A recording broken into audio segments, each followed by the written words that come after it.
Now that hopefully you're finished with the marketing part of the plan, which, by the way, those are oftentimes lengthy, and especially if they're done well, they're lengthy and take me quite a bit of time to review. So I'll be in the process of doing that, trying to get out comments. And again, as we do this, I'm going to give you feedback. I'm going to give you a grade on this portion, but then take my feedback into consideration and make those changes that you feel are appropriate for your final. Okay, so if I give you an 80, say on the marketing portion, but you make all the changes, corrections, additions that maybe I've recommended, and I read the final version and I say, ooh, that means the final version may be, at least that portion of it as I break it down in the rubric, maybe worth 100 points. So your average for the marketing then may end up being like 90. Okay, so keep that in mind as you go through that. Make sure you're reading the feedback and then making the changes to each section as necessary. So our next section is management and organization, and this section doesn't take nearly as much writing, but it's kind of an accumulation of documents. And I should start by saying first that if we look at the template, this is a combination maybe of several areas, three of them in particular. If you go back to the table of contents, and I won't, but the operational plan, management and organization, and then lastly they've got on there the personal financial statement, which will be included, but it's very short in the table of contents. And you can combine these if you want to in the table of contents and say, hey, I'm just going to have a management organization plan. But having an operational plan and management and organization plan is fine as well. It's pretty well set out, and I kind of like that. There may be a few changes that you might want to make. Okay. When I say there's not a lot of writing, there's still a lot of writing and explaining that you need to do, but a lot of this is also an accumulation of documentation that's going to go into the appendix. So let's start with the operational plan. We'll just kind of go through it, and then I'll explain a few more things. So explain the daily operation of the business, right? I mean, right, so-and-so is going to come and unlock the doors, the manager, I'm the owner, I'm going to be there at 7:30 in the morning, unlock the doors to the public at 8. Some of that sounds a little bit mundane, but put that in there, right? Okay. The location, here we just want a real basic location. Okay. You're going to fully describe, you probably gave me some of that in the marketing because that was important, and you're going to fully describe that when we get to the business description part of this. Okay, so give me some briefs, just real brief about the location, equipment, and same thing. Some of this you're going to have in the location and equipment. You're going to have it in the description, the business description, but you can talk about it briefly here. But the people, processes, etc., those are the things that you need to discuss for sure in this operational plan.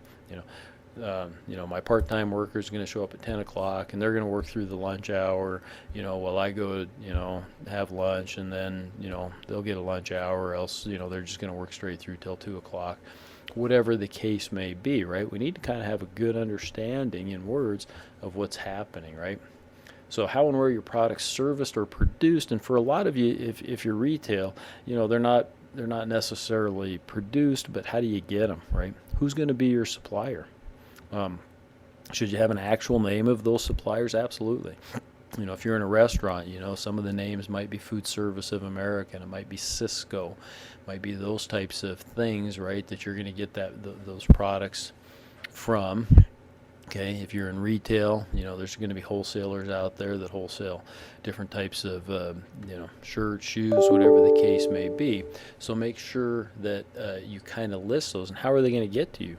Are they coming by UPS? Are they coming by FedEx? Are they coming by freight? Okay, those types of things are important.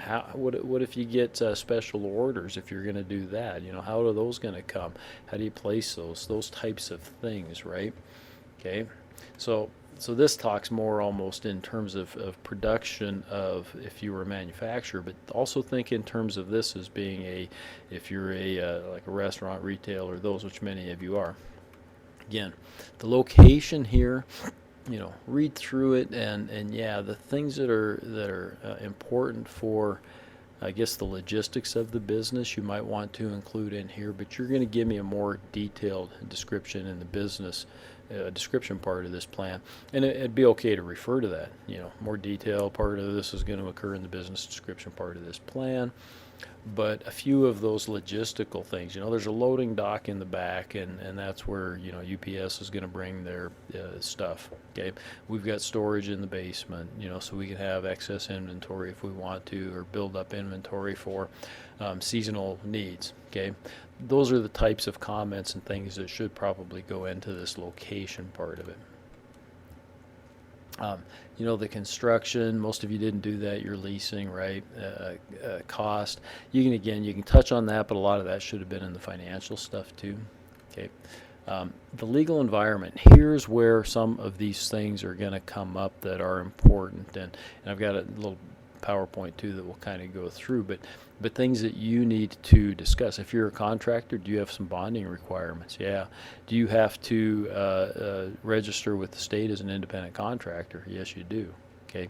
If you're a bar, and I think there's a couple of people that said they wanted to be bars, or there's certain licenses that are required. There's about 4 levels of liquor licenses that are available in Montana. There's all beverage licenses. There's beer and wine only. There's what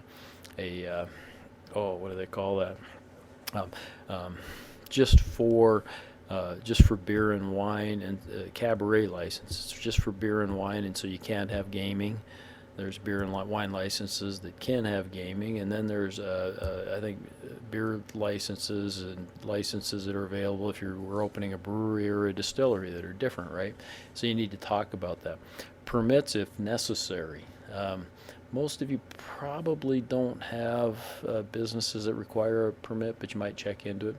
What are the health, workplace, and environmental regulations that may be around your particular business, right? Or other regulations. Zoning and building requirements, so where are you going to be? Are you sure that the zoning requirements are okay? It might touch briefly on the insurance coverage, and then if you have any of these intangible assets, trademarks, copyrights, etc. Okay. So personnel, this is really important. Who's going to work for you? Okay, one site that you might consider going to is called ONET. Let me see if I can just get to that really quickly. This O*net online. It's really kind of cool. If you're going to be hiring some bartenders and whatnot. You can actually find it here, and a lot of the information that you would need for like a bartender. There's a butcher, for example. We'll see what that does. Butchers and meat cutters, right? Here's what they're going to do. Okay. And so that was a quick, and these expand, but a lot of these get to be a little bit too detailed, more detailed than what you're going to need. We don't want 100 pages, okay? And some of this could be close to that, and but it'll give you a really good idea if you look at some of the main things that are on here that those folks are going to have to do to be in that particular job. And those are some of the things that you're going to want to include here when you talk about the personnel. Of course, when they're going to work, how you're going to train them, what their pay is going to be, what they might expect for raises as we go into the future. Okay, who's going to do what? Lots of good stuff here that's a part of this operational plan that you need to include. Okay, what are you going to do for inventory? Have you drafted job descriptions? Who writes some? That's where that ONET's going to come in. Okay, if you look at that ONET, some of these job descriptions are going to be, they can kind of be written up for you.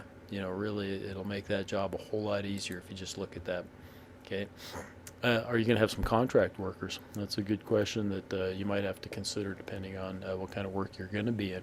If you're a contractor, you may, if you're a general contractor, you're going to have subcontractors, right? So what part of the work are you going to do, and what part of the work are subcontractors going to do? You may have concrete workers, that'd be subcontracted out.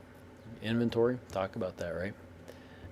rate of turnover. And a lot of you, when I look at go back and look at your financials, the rate of turnover may be a little bit optimistic, and you may want to look that up. For example, if you had $15,000 worth of inventory that you were going to start with and $300,000 worth of sales, that means your inventory is going to turn 20 times a year. If I'll tell you this, if you're a clothing or like a shoe store, that's really aggressive. Okay, that probably is a little too aggressive, and so you may look at that, and this may be one of those cases where you would go back and do some rearranging of the financials. So you get seasonal buildups. I mean, good stuff in here. It just kind of tells you, walks through the things that you need to explain to me, right? Who's going to be your suppliers? Again, should you know them by name? Yes, you should. Now, credit policies you can talk about briefly here, and this gets into some more detail on like managing accounts receivable and payable. And I kind of did this for the my video today. I kind of put those in gray. You should have talked about these in the financial part, the financial narrative, and so I don't really expect those to be here. You could briefly talk about, part of the operational plan is how is a sale going to take place? Do you have a register? People are going to come up. Are you going to have do you have a credit card machine? Or are you going to use Square? I see more and more places using that. Okay. Some of the technical things about how a sale actually takes place. Are you going to bill them out? If you're and again, that kind of goes back to your accounts receivable policy that you have on there. Yeah, I'm going to bill them, and they're going to pay usually within 30 to 60 days. Versus, of course, if you're a retailer or a restaurant, you're probably getting paid right up front.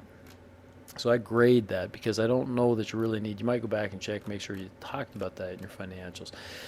Then we get into the management and organization, right? A lot of this is you or who you're going to have for managers, right? This is where you're going to have your resume.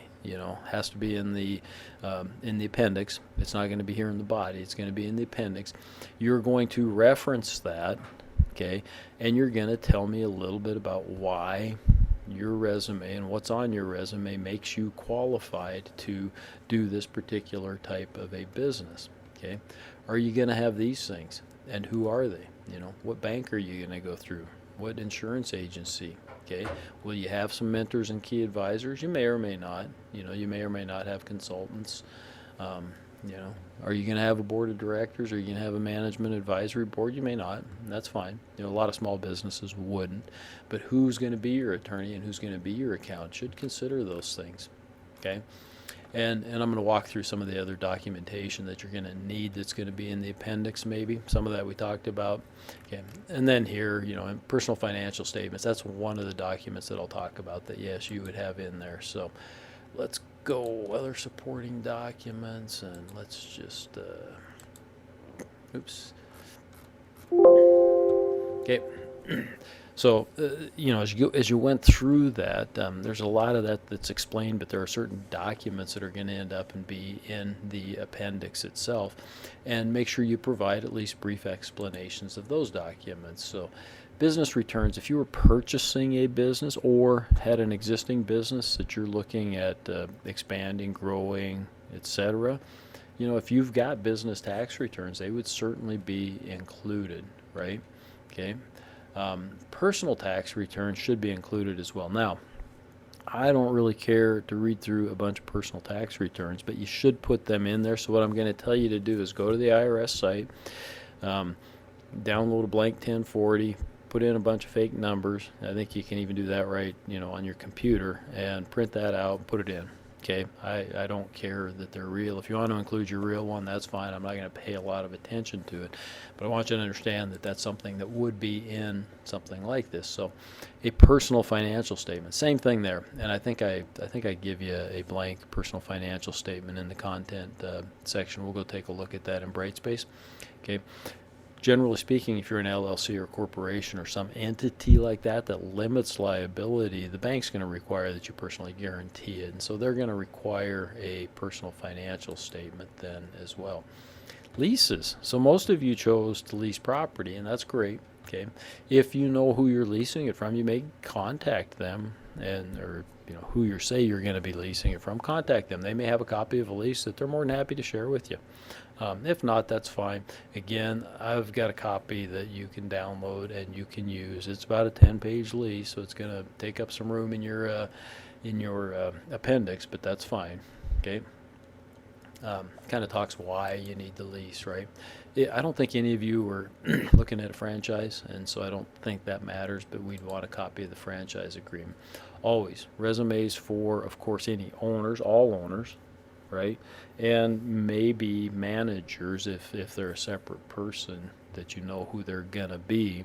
Okay, you would have a resume for that. If you don't have a manager, I mean, if you have a manager but you don't know who that's going to be, that's where you get into the job description and whatnot. Okay, also for any of the help too. But licenses, we kind of talked about that, and these should all be included in the appendix, and then at the appropriate part of the operational plan or whatnot, you just need to discuss them briefly. See the appendix for my name registration, state of Montana, and I have actually supplied some of that for you, and I'll show you that. If you got, if you're a bar, what's it going to take to get a liquor license? There's probably an application that you're going to have to go through, and you can probably get a copy of that right from the state, download it. Should be in there. If you were selling fuel, you'd need that, or if you were doing a trucking operation, you might need some fuel permits. If you were doing a professional thing, most of you are not, but most of these other ones may apply, especially the business license and business license may not. That depends on where you're going to put your business. Havre, for example, does not require any business licenses, but other locales may. Okay, name registration and your entity registration you should include. Okay, and that's going to be in the appendix. Okay, the management organization plan, that's what I call it, and that's kind of the operational plan. I probably should change this title, and that should be the operational plan that was a part of that, that I just showed you on the Word doc.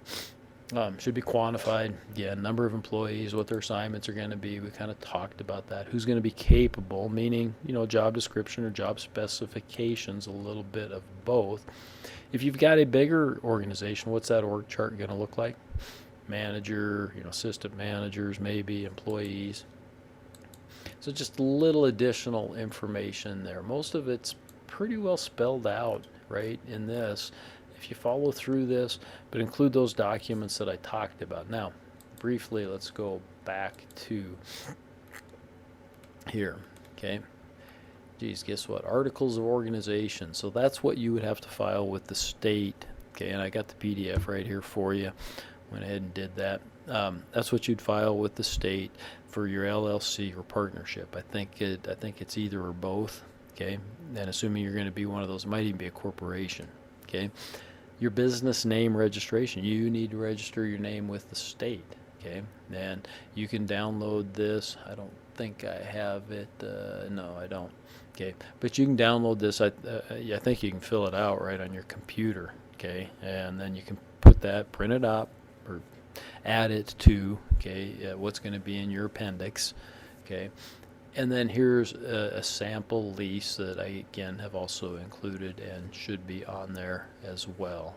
Okay, if you want, okay, there's a PowerPoint here, and I got a little video there.